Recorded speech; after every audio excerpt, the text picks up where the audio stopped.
Fanservice plays a role in every form of media, but is especially critical when it comes to manga and anime. That's because for many creators, it's the crux of their work, and as a result, fanservice is a widely known theme in otaku culture, even though it's not necessarily necessary. Now, there are good reasons to have it, but like anything else, too much can be a bad thing, and that's what you're getting a crash course on today. Fanservice.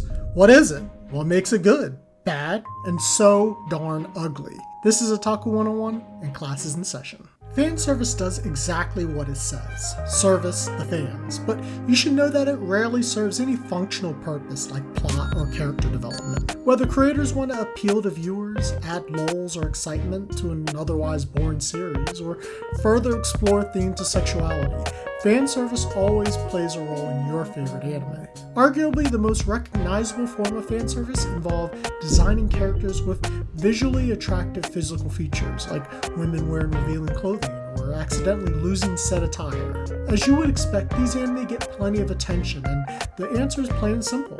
Sex sells. Now, when it comes to how revealing it can get, your mileage will vary because some are pretty tame, while others are literally borderlining sexual assault, which is no laughing matter, regardless of the medium. You generally find these types of fanservice in harem and ecchi anime, which means be aware if you have children. Do your research.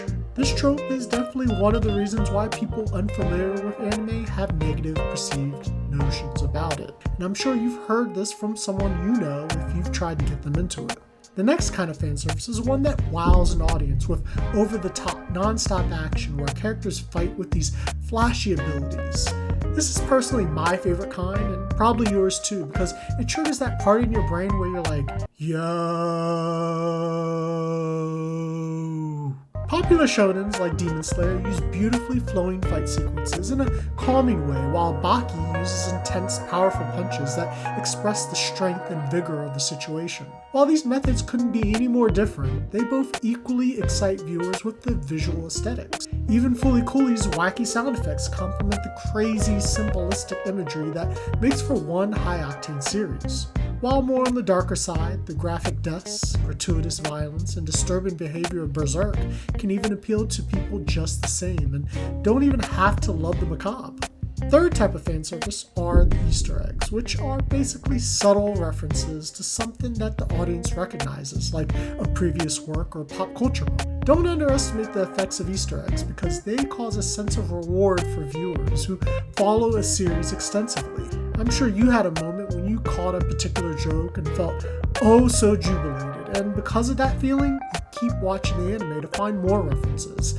It's like a mini game on a meta level. On the other hand, however, people not well versed in a show will not only miss these nods, but probably leave the anime unenthused, confused, and may not want to continue. Every anime uses Easter eggs to some extent, but very few make it the cornerstone of their craft, and Gintama does it as good as anybody. The jokes hit you hard and fast like a boxer throwing a flurry of punches, and you'll stay so entertained each and every episode. Now, you know the good and bad of fanservice, but there is also an ugly side, and that's when it's used way too much.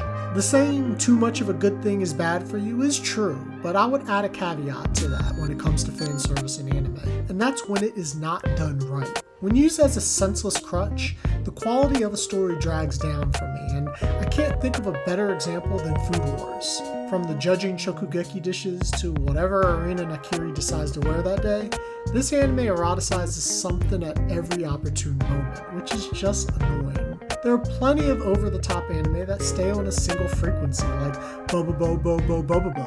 They are particularly a bore fest, but if you try to say JoJo's, then I'm gonna retort. Look, at least they try to be clever at times, and there is actually a method to Sensei Araki's madness. The overall effect of fanservice has on readers greatly depends on two things: how the creator executes and the general frequency of these executions. In order to make a good anime, there needs to be a delicate balance, and a variety of other qualities like a good story and character development. Depending on how it's used, fanservice can be an effective tool in making or breaking an anime.